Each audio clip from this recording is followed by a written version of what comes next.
Hello, how are you, Pia? I read 18 books in January and I don't know how that happened. Somehow I'm ahead of my Goodreads goal of 200 books, which is unreal to me. But because I have so many things to talk about, I think we should just get started. Let's just cut the chit chat. Get freaking right into it. I did a lot of rereads this month. That was actually my first book that I read of 2023 was a reread. And I kind of feel like this helped start my year off strong, build momentum, maybe. Who knows? So the first book I read, like I said, was a reread, and that was of People We Meet on Vacation by Emily Henry. This is my favorite Emily Henry book that I have read, and I really wanted to do a reread because, I don't know, I feel like I get gaslit sometimes for this being my favorite book of hers. A lot of people like beach read more, a lot of people like book lovers more, which I can't understand. The vast majority of people don't like this book, which I think is kind of funny. But I love this book. I love Best Friends to Lovers, which is what this is. I like that it has multiple timelines. We're flashing back and forth to a bunch of these summers that these two best friends have spent together. I think it's like 9 summers. And before something big happened that altered their friendship and made them not speak for a good amount of time, and now they're coming together and having another summer together, and things just keep going wrong, don't they? I love this book. I just think that it's one of my favorite relationships that I've read about, definitely one of my favorite romances, and I just think that the two main characters, Poppy and Alex, have such great, not only banter, but they have like personalities really complement each other. I just think that they have a lot of chemistry, and I really do love them. I gave this 5 out of 5 stars, as I did the first time I read it, so starting the year off strong, even though I knew I already liked this book. But then I read some books for my Gilmore Girls style reading vlog that I did, where I read some Rory Gilmore recommendations and some Jess recommendations. If you want to check out that video, make sure to do that because I go in way more depth. So the first one I read was The Picture of Dorian Gray. I have always heard of The Picture of Dorian Gray. I've always kind of known what it's about. It's about this man who becomes very vain in that he has this portrait done of himself, and he is so beautiful that he says, you know, I want to preserve my beauty and give this portrait all of the brunt, all of the, just kind of let it take the beating of what my actual body and my mind and what kind of the atrocities that I'm committing can all be just like put onto this portrait. And so the portrait just like is going through it. While Dorian Gray himself is like just really, you know, committing atrocities, I guess. I like the concept of this book. I really do. I think the unfortunate thing for me was I think it's meaningful in its concept, and it's interesting in general, but I don't think that I enjoyed the plot of the book, the beats of the story. I don't think there was a lot of story going on in general. It didn't make me that invested in the various things that were going on. So unfortunately, it wasn't one that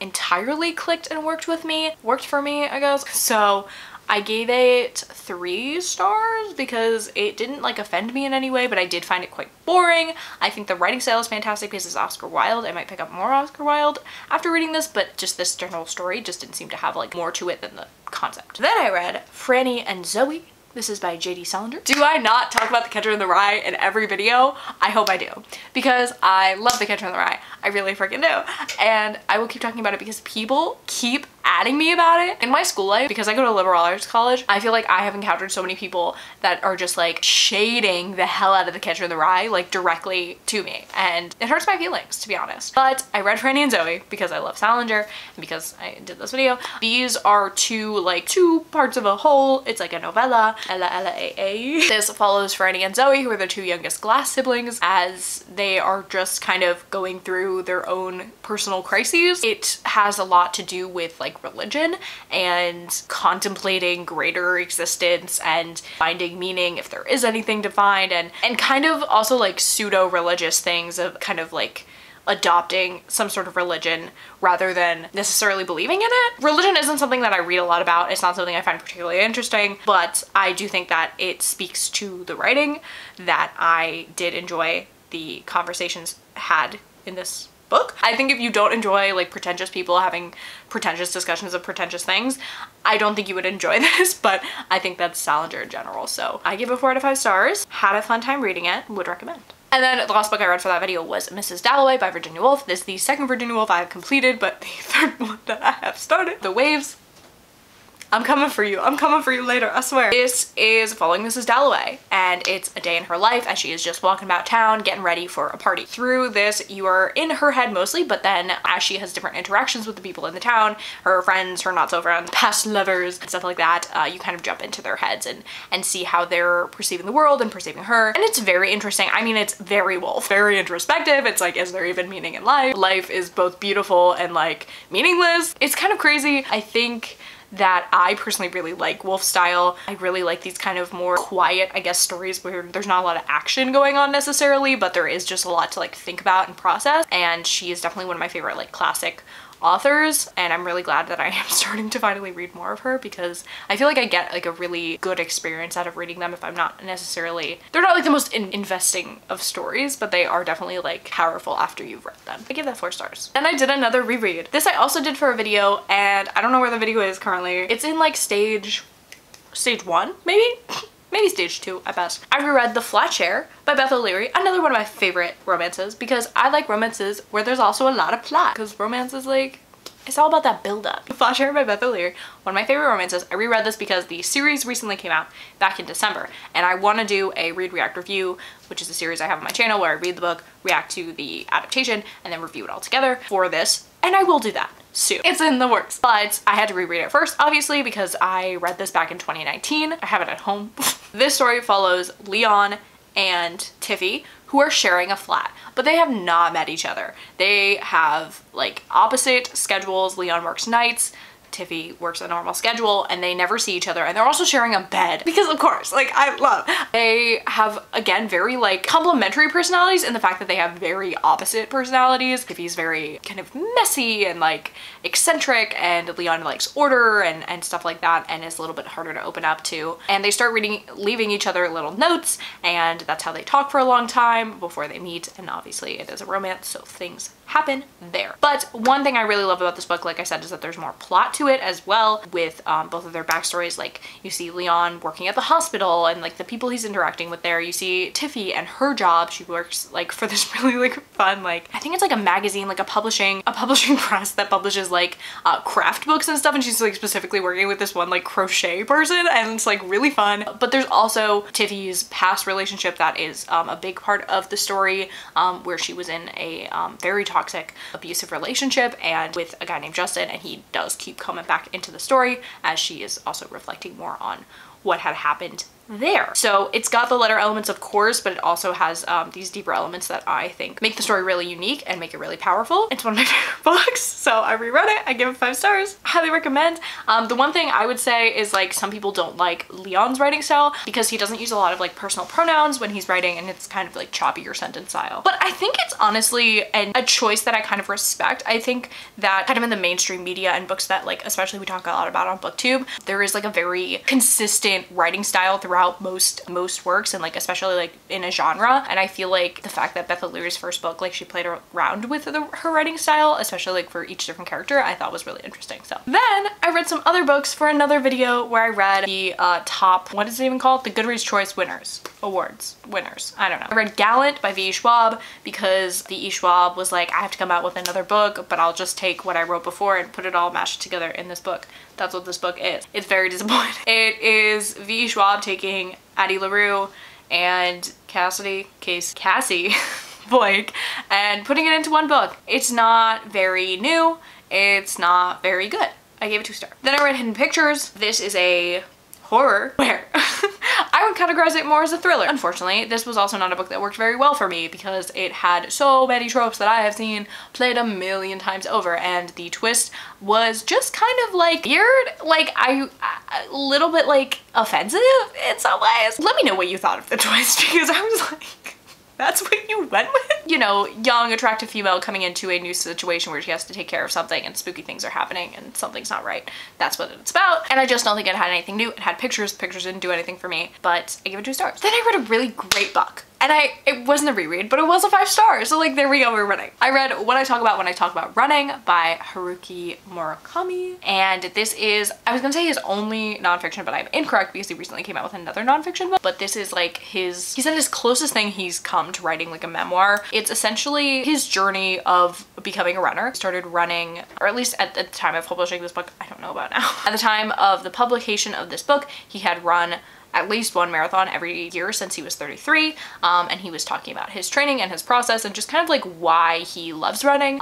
If you didn't know, am a runner, and I really like his comparisons of running to writing because I find that they are very similar, and I'm also a writer and a runner, so it just kind of worked very well for me, and it spoke to a lot of things that I see in both of those activities that I do. I think it was like kind of sad and kind of beautiful in some ways. It made me think a lot, I guess, and I really liked it. I gave it 5 out of 5 stars. My first non-reread 5-star read of the year. Then I read Our Wives Under the Sea. This is a horror book that was a nominee for the Goodreads Choice Awards from the horror category. This is a book unlike anything I've ever read, to be honest with you. It is very eerie, very like unsettling to read. We have our 2 main characters, 2 different perspectives. We have Miri and Leah and Miri are married, and Leah is like deep under the sea. Is like a marine biologist who goes on these expeditions in submarines, and she went on this one expedition. She was supposed to be gone for a short period of time. She was gone for a long period of time, and no one really knows what happened down there. And since she came back, she has not been the same, and she's been progressively kind of getting worse in some ways. This is where the horror stuff comes in, and I don't want to spoil it, but I felt like it was so interesting to see this shift and also see like the beauty in their relationship and how this one thing has affected both Leah and Miri in different ways, and also just see the strength of their relationship was really beautiful. But also I discovered this fear that I have that I didn't know, which is like being underwater, because I don't think I'm claustrophobic. I haven't experienced anything like that, but the descriptions of being that far underwater and like not seeing anything and like total darkness, like I was very tense. I think that really speaks to how great the writing is in this book, and yeah, it was really good. I gave it 4 stars. And then another like weird horror that I read was We Spread. This is by Ian Reid, and this is about a older woman was living alone, and she fell. So they decided to put her into a home. But this home is not like a normal nursing home. There's, I think, like only 5 people there. And it's very small and just very weird. Through the various interactions that she's having there, she's starting to lose a little bit of her grip on reality. I don't know how much else to say because it's a really short horror. It's so weird, and like, it was probably like, and I gave this 5 out of 5 stars because I honestly think that it was one of the most scary books that I've read, because I'm not like a gore is scary, like that kind of thing, but just the slow build of this book was really spooky. It's a lot, it's deep. I like want to cry a little bit. Yeah, it's one of my favorite horror books that I've read, and it's definitely not something I would ever like think I would like or like think to pick up, and I'm so glad it was like a nominee for the horror category because it was so good, and I'm so glad I read it. I definitely want to pick up more from this author. I know his book, I'm Thinking of Ending Things, is like really popular. It got made into a Netflix show and stuff, and people either love it or hate it, just kind of like this book. Yeah, I'm definitely gonna have to see what else he has written because this one was just like so, whew, oh my gosh. Then I read some dark academia books for my dark academia reading vlog that also is up maybe. The first book I read was Ace of Spades. This is a dark academia YA thriller and is following the only 2 Black students at a all-white private academy, high school, elite, special privileged place. And they start being a target of this kind of Gossip Girl-esque style stalker, revealing your secrets online type of person who goes by Aces. And our 2 main characters have to kind of come together and kind of in a Pretty Little Liars style way figure out who is behind these attacks, really, what they can do about it. I really liked this book. I think that it did a really great job of taking that inspiration from like that kind of Gossip Girl style thing and also weaving in, it says Gossip Girl meets Get Out, so I think that it's like such a perfect way to describe this book. So I do want to like say that, like reiterate it. It goes from like bad to worse in some ways, and it definitely was an engaging read, definitely thrilling. So I think it did a really great job at what it was intending to do, and I give it 4 out of 5 stars. Then I read Babel by R.F. Kuang. This is my first R.F. Kuang, and I am so glad I read this book. I talk about all these more in my video, but Babel, if you didn't know, is about Babel, the tower. I think it was real. What was real, what wasn't? I couldn't tell you because I read this like a history book. Follows Robin Swift. He's orphaned by cholera in Canton. And this man comes and not adopts him, but like kind of adopts him and takes him to England to study language. The way this book moves in time is very interesting to me because like sometimes like 6 months is in like a page and then other times like he's like in 100 pages. So it's very interesting, but then, you know, eventually he goes to university. He goes to the University of, which one is it? Is it Oxford? Okay, I get Oxford and Cambridge confused. He goes to Oxford to be a translator at Babel, which is their translating school. And there you meet our other kind of main characters who are his friends, end up being his like group of friends, who are kind of the only other translators in his year, and they have a lot of things in common and also not. You kind of start learning about the hypocrisy within the British society of this magic that only translators are able to wield in translating and writing words on silver that basically run all of London. It just like treats language as a commodity, which is really interesting to me. I find language really fascinating, and when I read stories like this that do revolve around it so heavily, I just find it so interesting. And to read this book that has a magic system that I really like because it's not very heavy-handed in its execution, and it's not the whole story, and to have that within a book that is all about systemic racism and colonialism and just a revolution of language and translation, I thought it was done really, really well. I gave this 4.5 out of 5 stars. I don't normally give 0.5 ratings because I can't in good faith give it 5 stars because, like I was saying, this book does read like a textbook, so I can't give it 5 stars because of the excessive footnote usage. I think that it adds to the effect of this being, you know, an arcane history, like picking it up like a textbook. I think it has a negative effect on the readability of the book, especially for me. I have a lot of trouble just keeping up with with like going from up here to down here. I think because of that, it was really difficult to not read this with audiobook. The audiobook helped me immensely, but I do think that it makes it a little bit more inaccessible to readers, and the footnotes were important. Like, I don't think footnotes in general should really be in books like this because there was a lot of like good information in there, and it really just could have been woven into the body of the work. So I think it's a fantastic book though. I think it says so much and is still like entertaining and beautiful and heartbreaking and just a really important read. So, and then I read If We Were Villains. Unfortunately, I thought I was gonna love this book.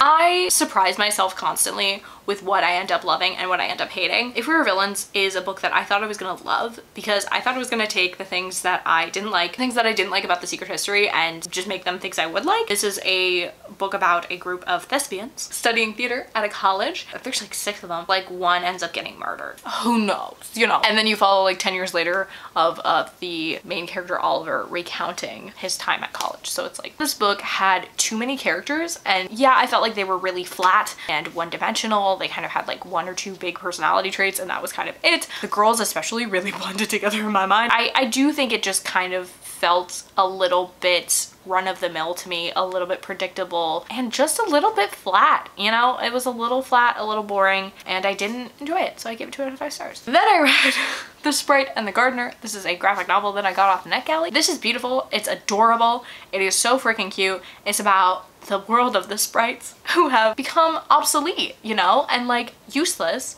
now that we have like human gardeners, and they just kind of chill and hang out now. And it's about this one sprite in particular. Her name is Wisteria, and she's like, well, I just got here and I don't think that we should just sit around all day.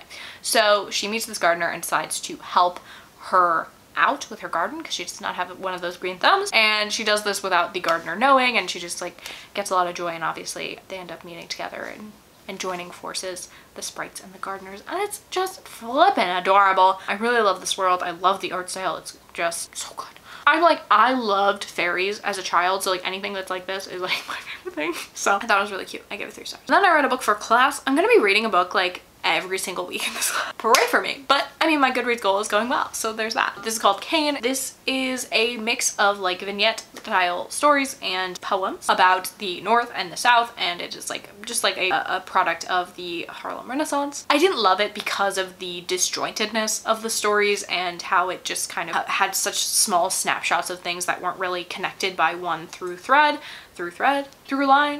To me, it just made it harder to read and to understand. So then I read a book twice. I read a book 2 times in the same month, and I'm gonna be even more honest with you that I read it 2.5 times. I read the first half of this book 3 times. The Slow Regard of Silent Things. 2.5 book in the Kingkiller Chronicles. It is like is following Ari. It is a very different story, a very different writing style, just different in every way possible from the original series, or the not original series, from the main series. And because of that, it was really hard for me to read. I listened to the audiobooks, which I listened to the audiobooks of the other 2 books. They're fantastic audiobooks. I highly, highly recommend them. Such a beautiful way to read the series. So I did that for this as well. And because of its writing style and because of, it doesn't follow like normal beats of a story. Like, it's really like unique in the way that the plot is set up and structured. And like, is there a plot? Like, I don't know. I do think it's a good book. And it just unfortunately took me a couple reads. Like, it took me reading it like 2.5 times to get that, because I read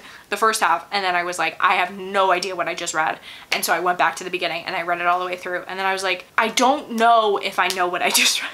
So I started it again and I read it all the way through, and then I was like, that was beautiful and magnificent, and like, that was the best book I've ever read. So I don't know if that's praise for this book. Like, I don't know how to get you to read this book. I think that if you're gonna read the series, you're probably gonna read this book. I also need you to know that it's not at all like the same. Like, it's not formatted the same, it's not worded the same, the writing style is completely different, and the narrative voice is just way different. It is really interesting, and if you know, obviously like the series and you want to learn more about the world that Rothfuss has created, I think you should read it. I thought it was gonna tie me over until whenever the 3rd book is gonna come out, but I don't know. I don't know. I might just reread the first 2 books until they come out. I think it's good. I think if you like the series, you'll like this, and I just think it's like a really weird, interesting book. And I read a lot of weird, interesting books this month, I guess. It was cool. I gave it 5 stars. The last book I read was Lazoya. This is a book that was published through Wild Press, which is the publishing press that the publishing club in my school runs. So this was actually published by someone who goes to my college, which is very, very cool. This is a Ukrainian folklore inspired fantasy novel following Marta and Yeva, who are best friends, and they find themselves in a mysterious inn when some interesting characters. I have a lot of mixed emotions about this book because I think that it was written so beautifully, and I think that if it had more time to expand upon the story, it would have been a lot better. I think that it set me up with the wrong expectations going into it. Looking at the cover, reading the first couple of chapters, it really reads kind of young in this like really like fairy tale type of way. So I had thought that these characters were a lot younger than they are. So when the plot develops more, like it says on the back, dips into the darkness, I guess that's literally what it says, it was very surprising to me. I felt like I kept having whiplash during this book. It was kind of hard for me to connect the dots in my head. That was the last book I read this month. I gave it 3 stars. Those are all of the books that I read in January. February is a shorter month. Now I'm gonna read less books? I have no idea. I have lofty, lofty plans, as I always do. So if you haven't seen my TBR, make sure to watch that. Let me know how your reading year is going so far. And with that being said, make sure to like, subscribe to all the things, and I will see you in my next video.